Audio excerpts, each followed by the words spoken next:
শ্রীমদ্ ভগবদ গীতা মানুষের জীবনকে সত্যের পথে চালিত করে এসেছে। জীবনের প্রকৃত অর্থ, উদ্দেশ্য এবং কর্মপথের সঠিক দিশা বুঝিয়ে দিয়েছে এই জ্ঞানময় শাস্ত্র। তুমি জীবনে যাই চাও কিংবা তোমার যেই সমস্যাই হোক, গীতার উপদেশ মন দিয়ে শুনলে আর হৃদয় স্থান দিলে সব বাধা নিজে থেকেই দূরে সরে যাবে, মন হালকা হয়ে যাবে এবং দুঃখের মেঘও কেটে যাবে। যেন এগুলো তোমার বর্তমান ও ভবিষ্যতের সব সংকট কাটিয়ে উঠতে সহায়ক হয়। গীতার জ্ঞান এমন মধুময় যে মৃতপ্রায় মনকেও নতুন প্রাণ এনে দেয়। আমি নিশ্চয়তা দিতে পারি যে কেউ মনোযোগ দিয়ে শেষ পর্যন্ত শুনতে পারবে, তার সমস্ত সমস্যার পথ খুলে যাবে এবং সে নিজের কামনা পূরণের শক্তি খুঁজে পাবে। তাই কোনো কথাই বাদ দিও না, মন দিয়ে শোনো। চলো শুরু করি। গীতার প্রথম শিক্ষায় বলা হয়েছে যে মানুষ তার কর্মের বদলে ফলকেই জীবনের আসল বিষয় মনে করে, তার কখনো শান্তি আসে না। ইচ্ছের আগুন তাকে বারবার উঁচুতে নিয়ে যায়, কিন্তু তৃপ্তির স্বাদ অনুভব করতে দেয় না। যে ব্যক্তি সবসময় প্রত্যাশার বোঝা বয়ে বেড়ায়, প্রত্যাশা পূর্ণ না হলে তার মন ভেঙে যায় এবং সে দুঃখে নিমগ্ন হয়। শ্রীকৃষ্ণ অর্জুনকে বলেছিলেন, ভগবানের শরণ নাও, নিঃস্বার্থ মনে নিষ্কলুষ মনোভাবে নিজের কাজ করে যাও, কোন রকম পুরস্কারের আশাই নয়। যেদিন মানুষ কর্মকে ভক্তিরূপে করতে শিখবে, সেদিন তার জীবনে সুখ শান্তি নেমে আসবে, দুঃখ তার কাছে পৌঁছতে পারবে না। কর্মই তাকে ঈশ্বরের কাছাকাছি নিয়ে যায় বা দূরে সরিয়ে দেয়। তাই সব সময় সৎকর্মে মন দাও। যখনই পাপ, অহংকার আর অন্যায় পৃথিবীতে বৃদ্ধি পায়, তখনই ঈশ্বর নতুন রূপে আবির্ভূত হন সেগুলোকে নাশ করে ধর্ম প্রতিষ্ঠা করার জন্য। যাকে প্রয়োজনে সাহায্য করো, বিনা দ্বিধায় দান করো, এটাই সত্যিকারের পুণ্য। যে মানুষ নিজের মন জয় করতে পারে, সে ইতিমধ্যে ঈশ্বরকে লাভ করে, কারণ তার মন শান্তির আশ্রয় পায়। সুখ দুঃখ, গরম শীত, সম্মান অপমান কিছুই তাকে বিচলিত করতে পারে না। এই পৃথিবীতে এমন মানুষও আছে যারা দুঃখীদের আরো দুঃখী করে, সুখীদের মনেও কষ্ট ঢুকিয়ে দেয়। নিজের মনের কথা সেই ব্যক্তিকেই বলো যে বোঝার ক্ষমতা রাখে। জীবনে নতুন সূচনার জন্য অনেক সময় পুরনোকে পুরোপুরি মুছে ফেলতে হয়। কুন্তী প্রশ্ন করেছিলেন, শ্রীকৃষ্ণ কেন এমন ভয়াবহ যুদ্ধ ঘটালেন? কৃষ্ণ বলেছিলেন যে অধর্ম চারিদিকে ছড়িয়ে পড়েছিল এবং নতুন যুগের পথ খুলতে হলে তার সম্পূর্ণ বিনাশ প্রয়োজন। যেমন কোনো প্রাসাদ ভেঙে পড়লে বা জীর্ণ হয়ে গেলে তা ভেঙে নতুন করে গড়া হয়, তেমনি জীবনে কিছু নতুন পেতে হলে পুরনোকেই আগে সরিয়ে ফেলতে হয়। গীতা বলে যে জীবনে যখন নিজেকে একা মনে হবে, তখন বুঝতে হবে এই পৃথিবীতে মানুষ একাই আসে এবং একাই ফিরে যায়। প্রকৃত অর্থে কারোর কেউ নয়। যে পিতামাতা জীবন দেয় তারাও একদিন চলে যায়।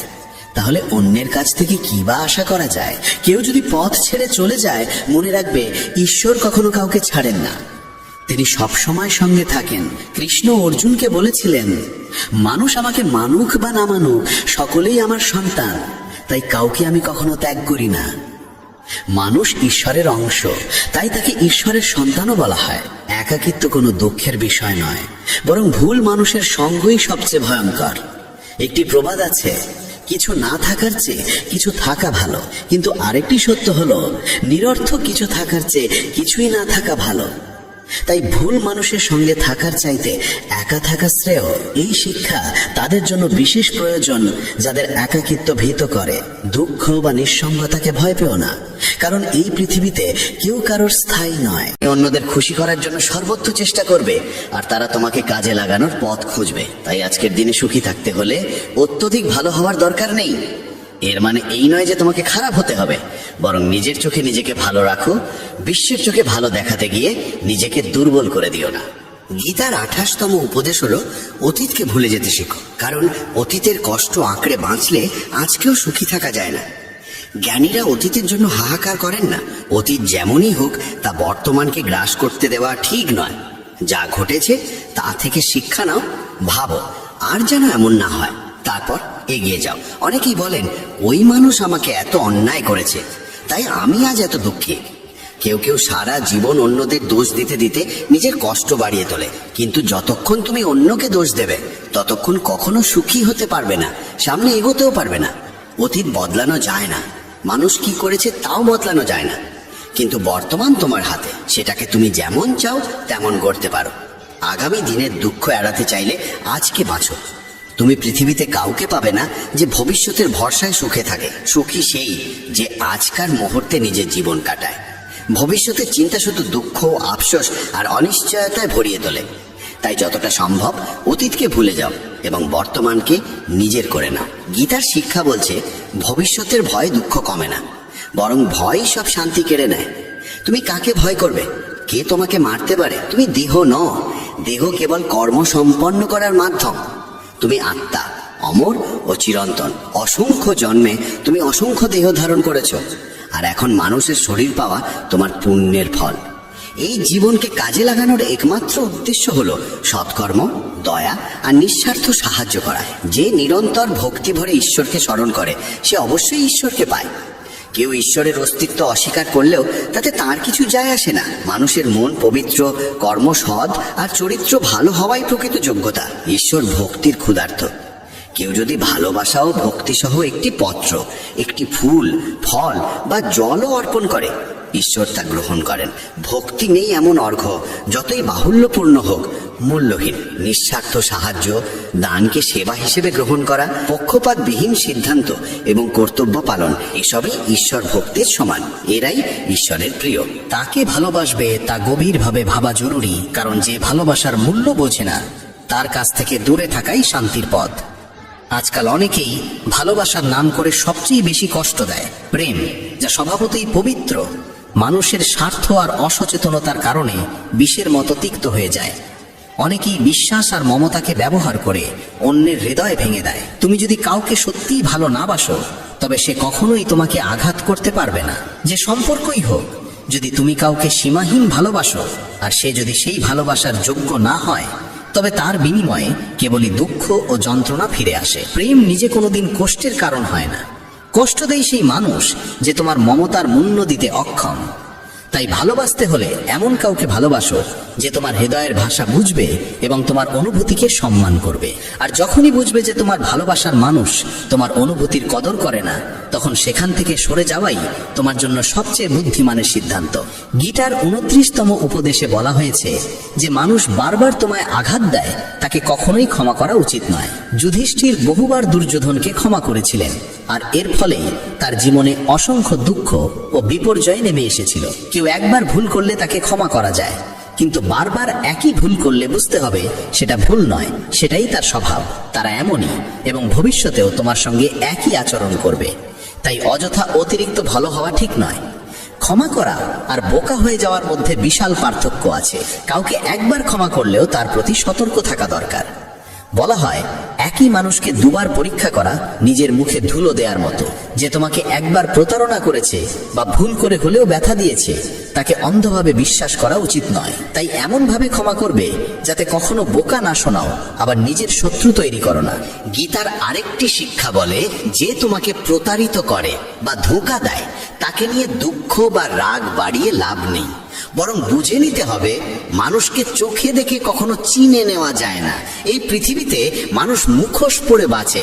সবাই ভালো দেখাতে চায় কিন্তু ভালো হতে চায় না। কাউকে তোমার প্রতি সামান্য অন্যায় করতে দাও, তখনই তার আসল রূপ প্রকাশ পায়। কিংবা যখন তোমার জীবনে দুঃসময় আসে, তখনই বুঝতে পারবে কে সত্যিকার অর্থে তোমার আপন। তাই কাউকে খুব দ্রুত বিশ্বাস করো না। কারো কাছ থেকে এত আশা করো না যাতে পরে হৃদয়ে ভেঙে যায়। কারণ এই পৃথিবীর মানুষ কারো ছিল না, কাউকে কোনোদিন হবেও না। তাই নিজের মনকে ঈশ্বরের কাছে সমর্পণ করো। তখন দেখবে কেউ তোমাকে ভাঙতে পারবে না, কেউ তোমাকে আঘাত দিতে পারবে না। গীতার 12 অধ্যায়ে শ্রীকৃষ্ণ অর্জুনকে বলেছিলেন, হে অর্জুন, তোমার মন, বুদ্ধি আর হৃদয় ঈশ্বরের প্রতি নিবেদন করো। তখন কেউ তোমার হৃদয় ভাঙতে পারবে না। এই পৃথিবীতে তুমি যাকে যত বেশি ভালোবাসো, সেই মানুষই তোমাকে সবচেয়ে বেশি কষ্ট দেয়। কারণ এখানে হৃদয়ের মূল্য নেই, অনুভূতির মূল্য নেই, কেবল স্বার্থের মূল্য। মানুষ তোমার থেকে কি পেতে পারে এই হিসেবেই তারা সম্পর্ক গড়ে তোলে।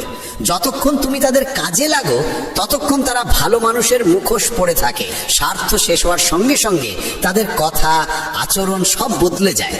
তাই নতুন কাউকে দেখলেই বিশ্বাসে ভেসে যাবে না। তারা প্রথমে খুব ভালো দেখায়, কিন্তু সেটা কেবল নিজের সুবিধের জন্য। তুমি ফাঁদে পড়বে কিনা তা ঠিক করবে তোমার নিজের বুদ্ধি। গীতার তৃতীয় উপদেশে বলা হয়েছে নিজের আত্মীয় স্বজনই তোমার সাফল্যে সবচেয়ে বেশি ঈর্ষান্বিত হয়। বাইরের লোক তোমার সুখ দুঃখের খোঁজ রাখে না, কিন্তু আত্মীয়রা তোমার জীবনের প্রতিটি পদক্ষেপে চোখ রেখে চলে। বাইরে থেকে তারা বলবে সফল হও, সুখে থাকো, কিন্তু তোমার সাফল্যের খবর শুনলে তারা খুশি হয় না। কখনো কখনো দুনিয়া তোমাকে সম্মান দেবে, প্রশংসা করবে, অথচ নিজের ঘরেই তুমি উপেক্ষিত থাকবে। মহাভারতের যুদ্ধও তো ছিল আপন ভাইদের মধ্যে। দুর্যোধন পাণ্ডবদের প্রতিটি আনন্দে, প্রতিটি সাফল্যে ঈর্ষায় কাতর হয়ে উঠত। তাদের পতন ঘটাতে সে সব রকম চেষ্টা করেছে, আর এই আপন ভাইদের মধ্যেকার ঈর্ষাই মহাভারতের ভয়াবহ যুদ্ধের জন্ম দিয়েছিল, যেখানে অসংখ্য প্রাণ হারিয়েছিল। বাইরের লোক তোমার জীবন কেমন চললো তাতে কিছু যায় আসে না, কিন্তু আত্মীয়দের মন তোমার সুখ সহ্য করতে পারে না। তারা মুখে মধুর কথা বলল, অন্তরে তোমার ভালো চায় না। তাই কাউকে নিজের মানুষ ভাবার আগে দেখে নাও সে সত্যিই তোমার আপন কিনা, নাকি শুধু ভান করছে। শ্রীমদ্ ভগবদ গীতা এমন এক দেববাণী যা মহাভারতের রণক্ষেত্রে ভগবান শ্রীকৃষ্ণ স্বয়ং অর্জুনকে শুনিয়েছিলেন। যোদ্ধার হৃদয়ে সে সময় সন্দেহ জমে উঠেছিল, ভয় তাকে গ্রাস করেছিল। সে ভাবতেই পারছিল না আপন জন গুরুজনে ভরা সেই যুদ্ধক্ষেত্রে কিভাবে অস্ত্র ধারণ করবে। সেই সংকটের মুহূর্তে কৃষ্ণ যে অমৃতবাণী প্রদান করেন তাই গীতা নামে পরিচিত।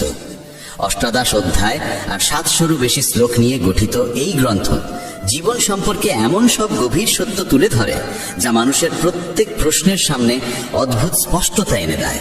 কর্ম, ধর্ম, জ্ঞান, ভক্তি, ত্যাগ এবং জীবনের আসল উদ্দেশ্য। বলা হয় যে সংসারে গীতার পাঠ ধ্বনিত হয় সেই গৃহে শান্তি নিজেই বসতি করে। তাই আজ আমরা গীতার আদর্শকে একেবারে সরল, নিখুঁত এবং সহজ ভঙ্গিতে উপলব্ধি করব, যাতে এই জ্ঞান তোমার ভাবনা বদলায়, তোমার কর্মের দিশা ঠিক করে এবং পুরো জীবনকে নতুন আলোয় আলোকিত করে। অনেকেই বলেন কর্মই সর্বোচ্চ ধর্ম। কথাটি শুনতে আকর্ষণীয় হলেও এর ভিতরে এক বড় অসম্পূর্ণতা লুকিয়ে আছে। কারণ সব কর্মই ধর্ম নয়। কর্মের রূপ বিভিন্ন, কথায়, কাজে, ইচ্ছায়। কেউ চুরি করে, কেউ মিথ্যা বলে, কেউ অন্যের হৃদয়ে আঘাত করে, এগুলিও কর্ম, কিন্তু ধর্মের সঙ্গে এদের কোনো সম্পর্ক নেই। তাই গীতা শেখায় কর্ম নয়, সৎ কর্মই ধর্ম। সেই কর্মই ধর্ম যা সত্যের সঙ্গে যুক্ত, দয়ার সঙ্গে জড়িত, ন্যায় ও শুভবুদ্ধির প্রতিফলন। যে কর্ম কারো অমঙ্গল ঘটায় না এবং আত্মাকে পরিশুদ্ধ করে। ধর্মসঙ্গত কর্ম জীবনকে দীপ শিখার মতো আলোকিত করে। তাই শুধু বলা যে কর্মই ধর্ম, এটি ভুল এবং কখনো কখনো বিপথেও নিয়ে যেতে পারে।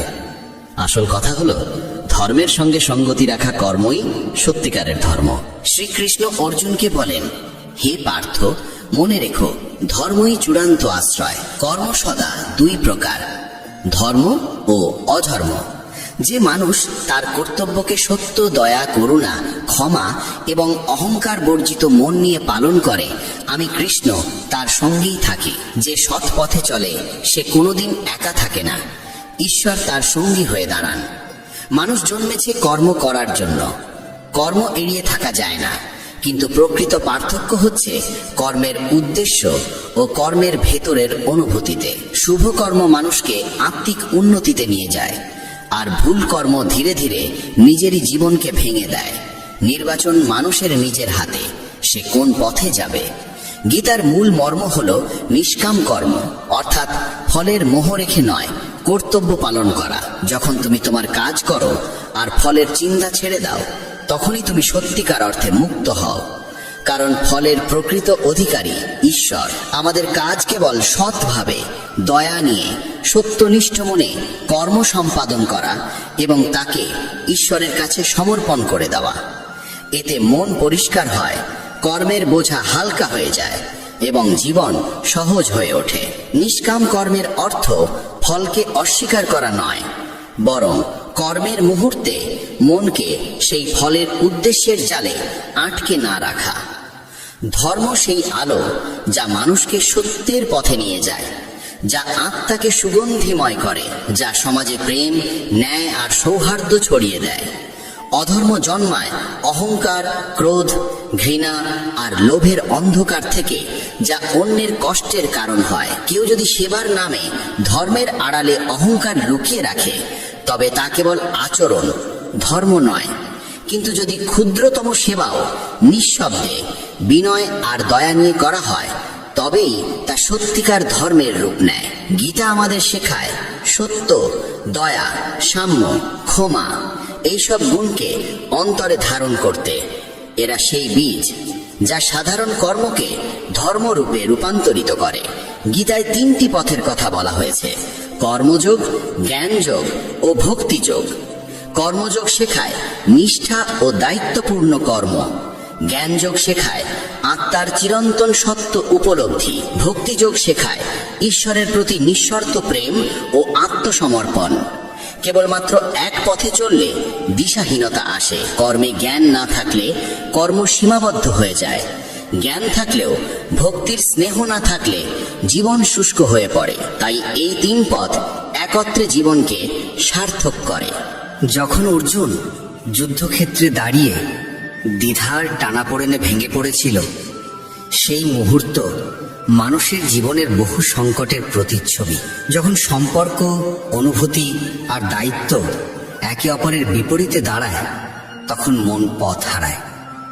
গীতা তখনই বলে, প্রথমে নিজের কর্তব্যকে চিনে নাও, তারপর সিদ্ধান্ত নাও। কৃষ্ণ অর্জুনকে শুধু চোখের সামনে থাকা সত্য নয়, জীবনের বৃহত্তর সত্য দেখতে শেখান। আত্মার অমরত্ব, ধর্মের মহিমা এবং কর্মফলের চিরন্তন বিধান। আমাদের দৈনন্দিন জীবনেও পরিবার, কাজ, সমাজ সবই কখনো কখনো কঠিন পরীক্ষায় ফেলতে পারে। গীতা শেখায়, ভয় আর সন্দেহের অন্ধকারে ডুবে না গিয়ে আমাদের উচিত যুক্তি, বিবেক আর ধর্মকে ভিত্তি করে পথ নির্বাচন করা।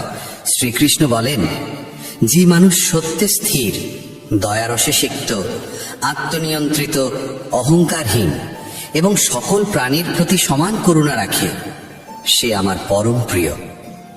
তার জীবন সরল, সত্যভিত্তিক এবং গভীর প্রভাবশালী। এমন মানুষের পাশে আমি সর্বদা থাকি। সত্যবাদিতা, দয়া, ক্ষমাশীলতা, নম্রতা, কর্তব্যনিষ্ঠা, সন্তুষ্টি, এই গুণগুলো মানুষকে নির্মল করে এবং জীবনকে স্থায়ী শান্তিতে ভরিয়ে তোলে। কৃষ্ণ বলেন, কর্ম করো, কিন্তু ফলের মোহে নিজেকে বেঁধে ফেলো না। ফলের দাসত্ব থেকে মুক্ত হওয়া মানেই মনকে শান্ত রাখা, আবেগকে স্থির করা। আমরা বীজ বপন করি, কিন্তু গাছের জন্ম আর ফলের সময়, এ দুটোই ঈশ্বর ও সময়ের দান। তাই সর্বোচ্চ চেষ্টা করো, কিন্তু ফলকে নিজের বলে দাবি করো না। এতে কর্ম পবিত্র হয়ে ওঠে। কোনো কাজ শুরু করার আগে তার ভালো মন্দ পরিণতি ভেবে নাও। দেখো যে কর্মটি অন্যের ক্ষতি করবে কিনা। প্রত্যেক কাজে নম্রতা রাখো, ভান নয়। সত্যিকারের সহানুভূতি রাখো, কর্তব্যে সততা রাখো আর কর্মকে ঈশ্বরের কাছে অর্পণ করো। দিনের শেষে নিজের কাজগুলোর দিকে ফিরে তাকাও। আজ কি আমার কোনো কর্ম কারো অমঙ্গল করেছে, নাকি সত্যের পথে ছিলাম? এই আত্মপরীক্ষাই সাধারণ কর্মকে ধর্মের রূপ দেয়। গীতার আরেকটি মহাসত্য হল, আসল শান্তি ও আনন্দ বাইরে নয়, অন্তরের গভীরে। আত্মা নিত্য, জন্ম মৃত্যুর ওপারে। এই জ্ঞান গ্রহণ করলে মৃত্যু ভয়, সুখ দুঃখের ওঠানামা সবই হালকা হয়ে যায়, আর মানুষ দৃঢ়ভাবে জীবন যাপন করতে শেখে। প্রতিদিন কিছু সময় মনকে শুদ্ধ করো, ধ্যান, প্রার্থনা বা গীতা পাঠে। এতে মন স্থির হয়, সিদ্ধান্ত পরিষ্কার হয়ে ওঠে। ভক্তি মানে ঈশ্বরের প্রতি সহজ, সত্য এবং নিঃস্বার্থ প্রেম। ভক্তি কোনো জটিল আচারের সমষ্টি নয়, এটি হৃদয়ের পবিত্রতা। যখন তুমি তোমার কর্মকে, ভাবনাকে, অনুভূতিকে ঈশ্বরের চরণে নিবেদন করো, তখন জীবন নতুন আলোয় ভরে ওঠে। শুধু মন্দিরে গিয়ে ঘন্টা বাজানোই ভক্তি নয়, ভক্তি হলো হৃদয়ের নরম স্পর্শ, যেখানে প্রেম নিজে থেকেই ঈশ্বরকে খুঁজে নেয়। ভক্তির আসল অর্থ কখনো শুধু উপাসনা বা মন্দিরে যাওয়ার মধ্যে সীমাবদ্ধ নয়, বরং প্রতিটি কাজকে ঈশ্বরকে উৎসর্গ করা এবং প্রতিটি প্রাণে তার উপস্থিতি খুঁজে পাওয়া। গীতা বলে, জীবনের সত্যিকার উদ্দেশ্য আত্মাকে জানা এবং পরমেশ্বরকে মনে রাখা। এ পথ কেবল ভৌত সাফল্যের জন্য নয়, বরং নৈতিকতা, প্রেম আর সত্যকে জীবনে ধারণ করার জন্য। জীবনের মান কত অর্জন করলাম তা দিয়ে নয়, আমরা কতটা সত্য, দয়ালু আর নিঃস্বার্থ হতে পারলাম তা দিয়েই নির্ধারিত হয়। নিজের ভিতরের আলো যত বেশি জাগ্রত করা যায়, ততই আমরা ঈশ্বরের কাছাকাছি পৌঁছে যাই। জীবনের কর্মক্ষেত্রে সততা ও নিষ্ঠা বজায় রেখে নিজের দায়িত্ব পালন করতে হয়। পদোন্নতির অন্যায় আচরণ দেখে মন ভারী হতে পারে, কিন্তু গীতার পথ বলে ফলের জন্য ক্ষুব্ধ না হয়ে নিজের কর্তব্য যথাযথভাবে সম্পন্ন করা। পরিবারে নিজের দায়িত্ব সততার সঙ্গে পালন করা, বাবা মায়ের সেবা করা, সন্তানদের লালন পালন করা সবই ভক্তির অংশ, যদি তাতে অহংকার না জড়িয়ে যায়। সমাজে কারো সাহায্য করলে তা যেন কখনো গর্বে পরিণত না হয়, কারণ সৎ সাহায্য প্রকৃত ভক্তিরই পরিচয়। সমালোচনা বা বিরোধের মুহূর্তে মনকে সংযত রাখা জ্ঞানীর পথ। রাগে কোনো সিদ্ধান্ত নিতে নেই, কারণ তাড়াহুড়োর সিদ্ধান্তই কষ্ট দেয়। দৈনন্দিন আচরণে গীতার শিক্ষাকে প্রয়োগ করলে জীবন সহজও হয়, শান্তও হয়। গীতা শেখায় কর্ম আমাদের কর্তব্য, তবে তা হতে হবে সত্য ও ধর্মের সঙ্গে সঙ্গত। ফলের প্রতি আসক্তি বাদ দিয়ে নিষ্কাম কর্ম করাই প্রকৃত সাধনা। সত্য, দয়া, ক্ষমা ও অহংকারহীনতা জীবনের মূল অলংকার। ভক্তি, জ্ঞান আর কর্ম, এই তিনের সমন্বয়ে জীবন স্থিরতা পায়। আত্মা কখনো নষ্ট হয় না, তাই ভয় বা সন্দেহকে বুদ্ধি দিয়ে জয় করতে হয়।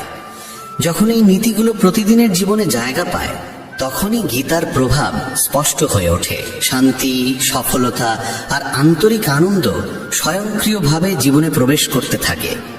জীবনের সহজ নিয়ম হলো, মানুষ যা মন থেকে খোঁজে সে ঠিক সেই রুতেই তার কাছে ফিরে আসে। ঈশ্বরকে যদি ভালোবাসা, শ্রদ্ধা আর বিশ্বাস দিয়ে স্মরণ করা হয়, তেমনই সৌম্য রূপে তিনি ফিরে আসেন। তাই চিন্তাকে অকারণে ব্যয় না করে শক্তি সমস্যা সমাধানে লাগাতে হয়। ভক্তি মানে শুধু আচার পালন নয়, বরং অন্তর দিয়ে ঈশ্বরকে স্মরণ করা, তার গুণগুলো চেতনায় রাখা এবং তার দেখানো পথে চলার চেষ্টা করা। যে মানুষ ঈশ্বরের নাম নিয়ে কীর্তন করে, তার মন ধীরে ধীরে বিশুদ্ধ হয়, আত্মা শান্তি লাভ করে। শ্রীকৃষ্ণ বলেন, যিনি ভক্তি ভরে তাকে স্মরণ করেন, তিনি এই জীবনেও শান্তি পান এবং পরজগতেও। যার জীবনে ভক্তি নেই, তার জীবনে শান্তি স্থায়ী হয় না। এটি কঠিন বাক্য নয়, বরং গভীর সত্য। মন শান্ত থাকলে চোখে স্নিগ্ধতা আসে, জীবনে সন্তোষ জন্মায়। যারা কুকর্মে জড়িয়ে থাকে, তারা মায়ার জালে ঘুরপাক খায়। মায়া মানুষকে সত্য থেকে দূরে সরিয়ে দেয়, কিন্তু যে ঈশ্বরের শরণ নেয় সে ভয়কে জয় করতে শেখে। সমর্পণ মানে দুর্বলতা নয়, বরং নিজের অহং ও ভয়কে সাময়িক সরিয়ে রেখে বিশ্বাস করা যে আমাদের রক্ষা করার কেউ আছে। যেমন শিশুকে যখন বাতাসে ছুঁড়ে দেওয়া হয়, সে কাঁদে না, হাসে, কারণ জানে তাকে তুলে নেওয়া হবে। এমনই বিশ্বাস জীবনের ভয় কমিয়ে দেয় এবং কর্মকে স্পষ্ট করে। শ্রীকৃষ্ণ বলেন, নিজের মনকে ছোট করে দেখো না এবং নিজেকে অন্যের সঙ্গে তুলনা করো না। প্রতিটি মানুষ অনন্য, সকলের নিজস্ব শক্তি আছে, দুর্বলতাও আছে। তুলনা আত্মবিশ্বাস কেড়ে নেয়। তাই নিজের কাজের দিকে মন দাও, নিজেকে উন্নত করো এবং নিজের পথেই এগিয়ে চলো। প্রকৃত অনুপ্রেরণা আসে নিজের চিন্তা থেকে। অন্যের প্রশংসা বা সমালোচনার চেয়ে নিজের ভাবনাই আমাদের এগিয়ে নেয়। তাই বৃহৎ ভাবো, ভালো ভাবো এবং নিজের উন্নতির সাধনা প্রতিদিন করো। ছোট ছোট পদক্ষেপ সময়ের সঙ্গে বড় সাফল্যের রূপ নেয়।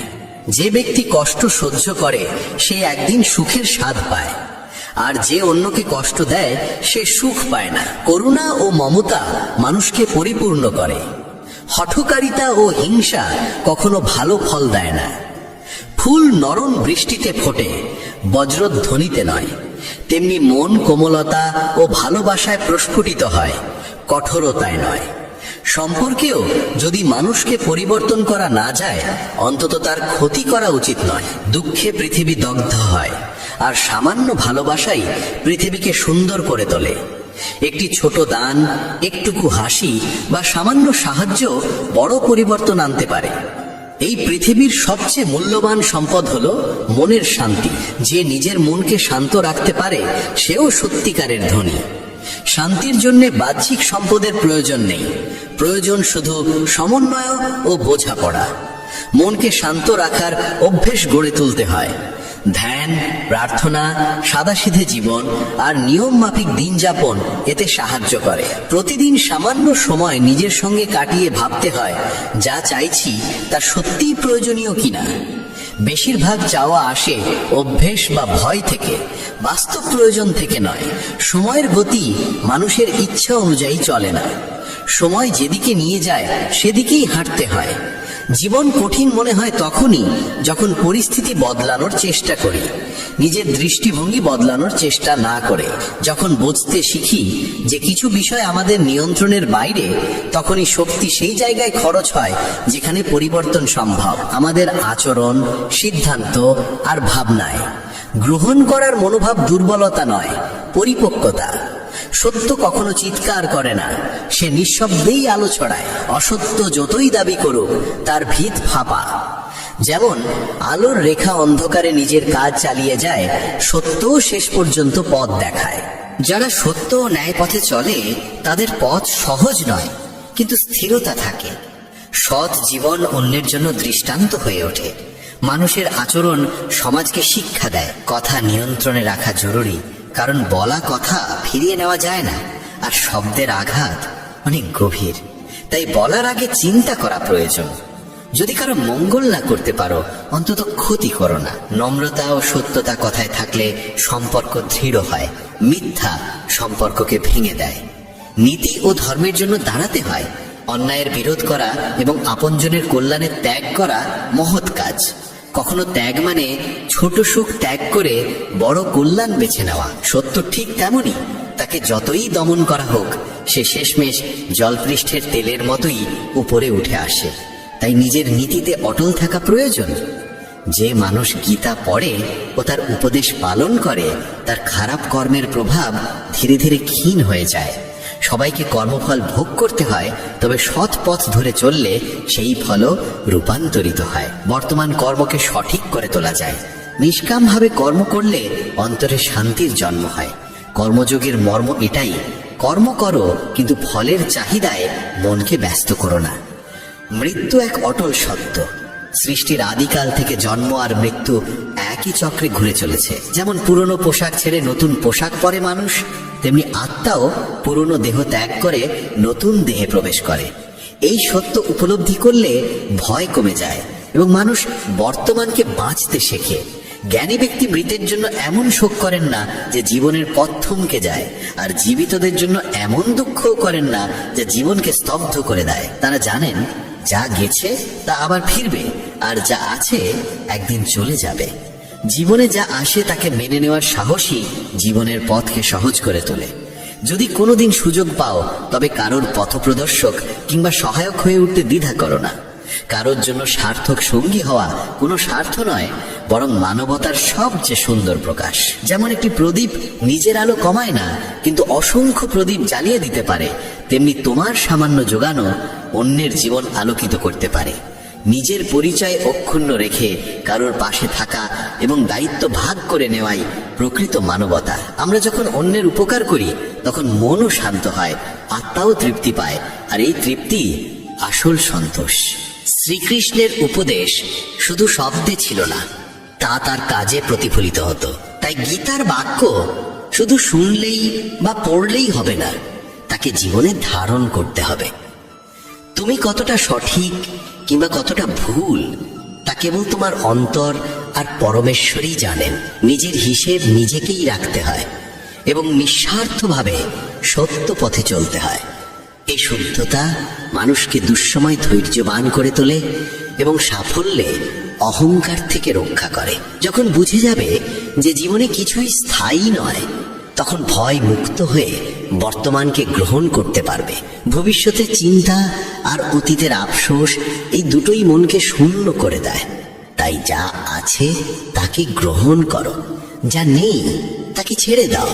পরিবর্তন মানেই দুঃখ নয়, বরং নতুন পথ শুরু করার সুযোগ। জীবনের আসল অর্থ খুঁজে পেতে হলে বাইরে নয়, নিজের ভেতর তাকাতে হয়। সত্য, শান্তি এবং করুণার মধ্যেই জীবনের সার পাওয়া যায়। গীতা বলে, কর্মের পথে চলো, ভক্তিকে ধারণ করো এবং সত্যকে আঁকড়ে ধরো। অসংখ্য প্রদীপ জ্বলে উঠলে আলো কমে না, বরং আরো উজ্জ্বল হয়। তেমনি যদি আমরা সুখ ভাগ করে নিই, তা কখনো কমে না, বরং আরো বাড়ে। কারোর উপকার করলে আমাদের মধ্যেও আনন্দ জাগে। তাই ছোট ছোট খুশি বিলিয়ে দেওয়ার অভ্যাস কখনো বন্ধ করো না। এটি হৃদয়কে প্রসন্ন করে এবং চারপাশের জীবনে আলো ছড়িয়ে দেয়। মনের ভেতর যেসব অনুভূতি থাকে, সেগুলিই আমাদের সামনে পথ খুলে দেয়। যদি মন ধর্মে পূর্ণ থাকে, তবে সে সৎ পথে নিয়ে যায়। আর যদি মন অশুভে ভরে ওঠে, তবে মানুষকে বিভ্রান্ত করে। তাই মনকে প্রথমে পরিষ্কার করা জরুরি। সত্য বলা, সাহায্য করা, সম্মান দেওয়া, এই ছোট ছোট অভ্যাস মনকে পবিত্র করে। অনেকে বলে তারা ঈশ্বরে বিশ্বাস করে না, তাই তারা কষ্টে থাকে। কিন্তু আসল কথা হলো, তারা ঈশ্বরের পথ গ্রহণ করে না। যখন ঈশ্বরের উপদেশ অনুযায়ী চলা শুরু করি, শুনি, বুঝি এবং কাজে প্রয়োগ করি, তখন জীবন সহজ হয়ে যায়। কিন্তু যখন অহংকারে ভেসে নিজের ইচ্ছা মতো পথ বেছে নিই, তখনই অসুবিধে আসে। সময়ের চেয়ে মূল্যবান কিছু নেই। প্রতিটি জিনিসের একটি সঠিক সময় থাকে। তাড়াহুড়ো করে পাওয়া আনন্দ বেশিরভাগ সময় কষ্ট ডেকে আনে। সঠিক সময় সবকিছু নিজে থেকেই আসে, ধীরে কিন্তু ঠিক মতো। তাই সময়ের আগে কিছু পাওয়ার লোভ ছেড়ে দাও, ধৈর্য ধরো এবং নিজের কাজ চালিয়ে যাও।